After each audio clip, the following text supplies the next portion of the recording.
welcome to this week's show of Talk TV. I am your host, Captain Emmanuel, and we have a lot in store for you, including an info center, Guru MEESHA, and of course our feature, which is usually in part 2 of the program. So please don't change that dial, and karibu sana.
So, in our info center today, we focus on cheating in fuel economy test.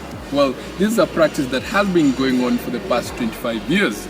VW hasn't been the first and certainly won't be the last. To join that long list, or maybe short list, of companies that have cheated on fuel economy tests include our very own Mitsubishi.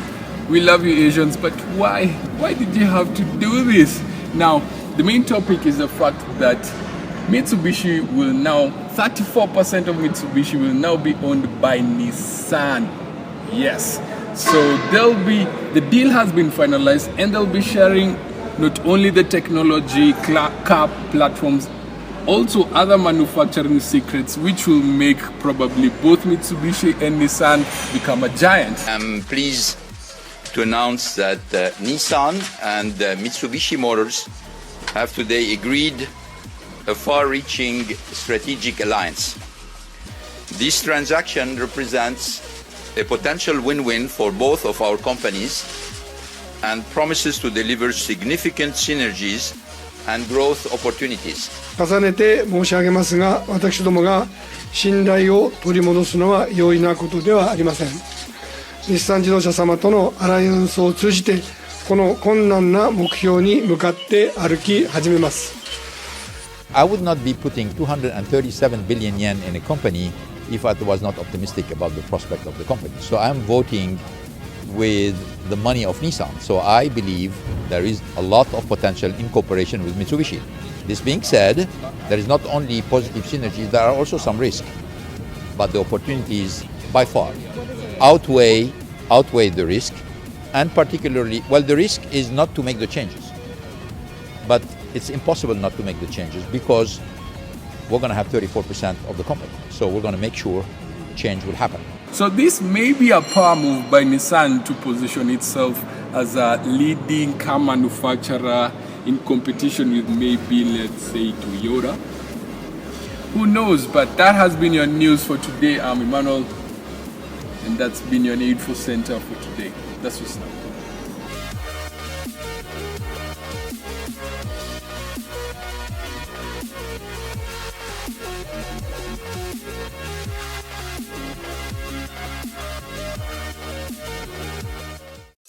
Today we'll be talking about coolant. There's a big debate on whether people should run coolant in their cars or whether we should run water in our cars. How often should we change it? Well, this is actually a very serious and a not very serious topic at the same time. So I'll go ahead and explain more about it. Most of our cars in the Kenyan market are either from the showroom or have been refurbed from Japan or Germany or from Europe, right? In general. These cars come with coolant as standard. Coolant on its own, if I was to judge it by heating properties on its very own, water is a better cooling property, right? Coolant though helps with the most important thing, things that our engines hate, That's rust. The main reason I would recommend that you run coolant in your car would be to avoid rust. And also, when you buy coolant, it's in a sealed pack and you're satisfied that it's coming from a clean source. I've had some instances where we have people complaining about their cars having overheating issues, and we find that the radiators are clogged, and they're clogged because you can drive into any facility, maybe a petrol station, which is in a remote area, and you need a top up of water. You don't know how their water is. They put in some water and it could be muddy. Now with the heat, it pretty much becomes like clay inside your engine system and restricts the flow of water. What happens is with that, pretty much the radiator is clogged and there's no water going through it. So although you do have water in the car, it's not flowing around the engine, which is going to cause overheating and penultimately going to blow your head gasket. So that's why you should always consider coolant for reasons of cleanliness, number one. Number two, because it always prevents rust. Yeah, different coolants on the market do different things. You have anti-freeze coolant, anti-rust coolant, and you have the ultra long life coolants, which you put in once and then just top up regularly with coolant every time you think that it's a bit low.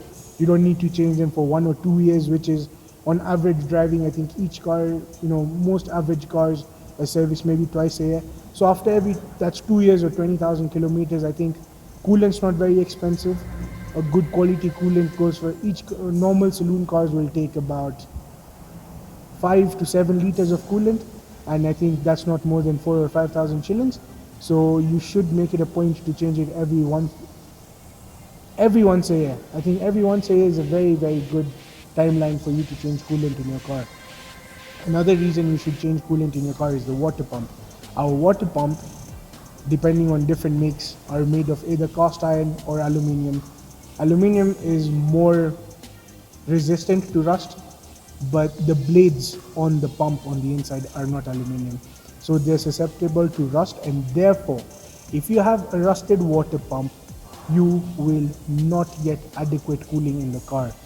And also, we have water temperature sensors in modern EFI engines, because the coolant temperature sensor is what tells the engine's computer box whether it is warm or cold and when the fans should go on or off.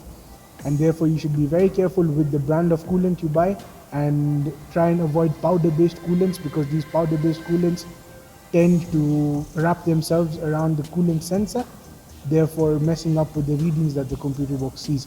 And therefore you should always try and get a glycol-based coolant. And these sort of coolants have anti-rust properties, they're long life, and they don't damage your sensors.